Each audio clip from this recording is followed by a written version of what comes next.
जय श्री राम। शंखनाद में आपका स्वागत है। शरद पवार को झटके पर झटके लग रहे हैं और ये झटके सिर्फ महाराष्ट्र में ही नहीं बल्कि महाराष्ट्र के बाहर भी लग रहे हैं। शरद पवार जो इतनी चालाकियां करते हुए आए हैं, जो तोड़ फोड़ डबल एजेंट बनाना किसी को, ये सब काम करते हुए आए हैं, उसी का नतीजा है कि शरद पवार को अब ये झेलना पड़ रहा है, घोर बेइज्जती का सामना करना पड़ रहा है। और स्थिति ये है कि एनसीपी एसपी जो उनकी पार्टी है उसके दफ्तर तक उससे छिन गया। एनसीपी एसपी से पार्टी का सारा सामान जो है वो बाहर निकाल कर फेंक दिया गया। सड़क पर सामान पड़ा रहा और अब एक दफ्तर भी पार्टी के पास नहीं है। और ये हालत हुई है उनकी बिहार में जो एनसीपी एसपी का दफ्तर था, उस दफ्तर को इन्होंने कई नोटिस के बाद भी कब्जा करके रखा हुआ था। और जबकि ये दफ्तर उनका जो आवंटन हुआ था वो कब का रद्द हो चुका है, लेकिन शरद पवार की पार्टी उसे खाली नहीं करना चाहती थी।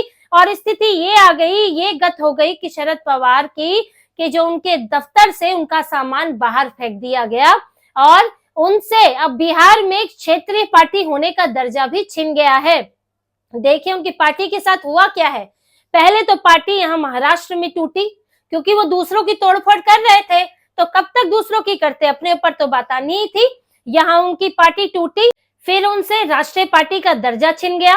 जो दिल्ली में दफ्तर मिला था वो दफ्तर छिन गया और उसी दफ्तर में जो है आम आदमी पार्टी को अपना ऑफिस बनाने के लिए दिया गया है, अलॉट किया गया है।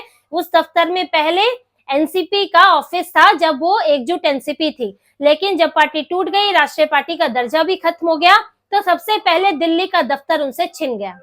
उसके बाद अब बिहार में भी इनकी पार्टी जो है चुनाव लड़ती है, लेकिन अब स्थिति ये है कि बिहार में इनके पास क्षेत्रीय पार्टी का दर्जा ही नहीं है। और अधिकारियों का यही कहना था कि महाराष्ट्र में इनके पास क्षेत्रीय पार्टी का दर्जा है तो वहां एक दफ्तर है, लेकिन बिहार में जो उनको दफ्तर दिया गया था अब वो इसके लिए योग्य नहीं है।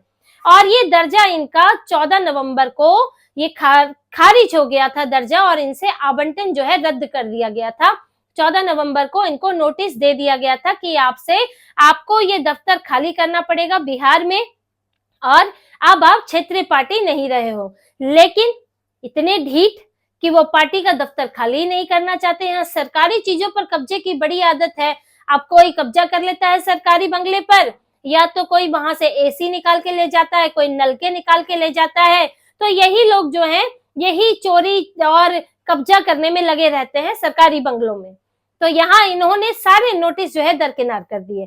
इसके बाद 2 जनवरी को एक और नोटिस दिया गया। आखिरी नोटिस ये दिया गया था 2 जनवरी को। इसके बीच में देखिए 14 नवंबर से लेकर 2 जनवरी पूरा लगभग 1.5 महीने का समय है। उसमें कई नोटिस दिए गए, इन्हें समय दिया गया कि अपना दफ्तर खाली कर ले, लेकिन नहीं किया। 2 जनवरी के नोटिस के बाद भी इन्होंने दफ्तर खाली नहीं किया, तो इसके बाद प्रशासन को सख्त कदम उठाना पड़ा। दंडाधिकारी नियुक्त किया गया और उसके बाद पुलिस बल पहुंचा, भवन निर्माण विभाग की टीम पहुंची और इनके दफ्तर से सामान निकाल कर सड़क पर फेंक दिया गया। आप तस्वीरों में भी देख सकते हैं कि इनके दफ्तर का क्या हाल किया गया है, क्योंकि इन्होंने अपनी मर्जी से वो दफ्तर नहीं छोड़ा। और उसके बाद भी बेशर्मी देखिए कि इनके जो प्रदेश अध्यक्ष है मोहम्मद राहत कादरी, वो ये स्वीकार करने को तैयार ही नहीं है कि हमें नोटिस मिला था। साफ इंकार कि हमें कोई नोटिस ही नहीं मिला। 14 नवंबर से आपको अभी तक क्या कोई भी नोटिस नहीं मिला।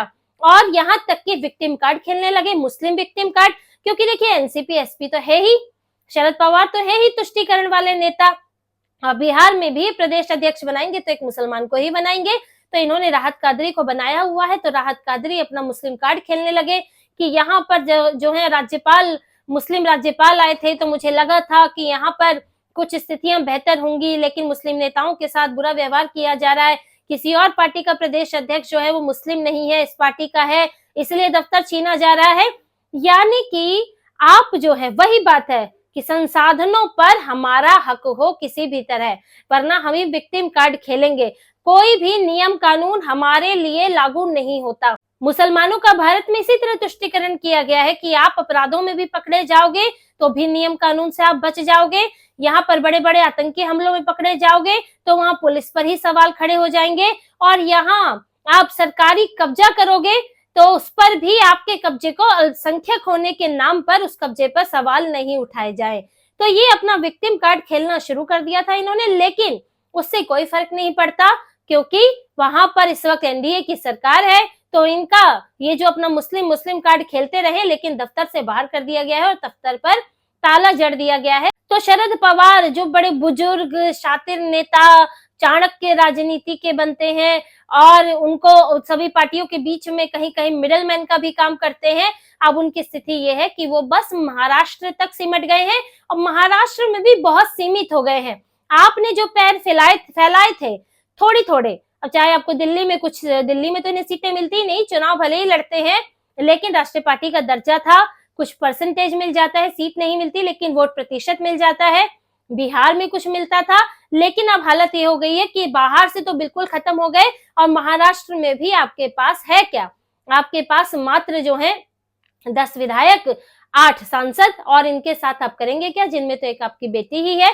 और यहाँ तक कि अब इनके साथ जो है पार्टी के नेता और छोड़ कर जा रहे हैं। इनकी पार्टी के सतीश चौहान जो इनकी पार्टी के अहम नेता है, वो छोड़कर अजीत पवार के गुट में चले गए हैं। चुनाव से पहले अजीत पवार की पार्टी से वो शरद पवार के पास आए थे, यहाँ से चुनाव भी लड़ा लेकिन जीते नहीं थे। और अब स्थिति ये है कि ये तो पता चल गया कि शरद पवार की पार्टी का कोई भविष्य नहीं होने वाला है।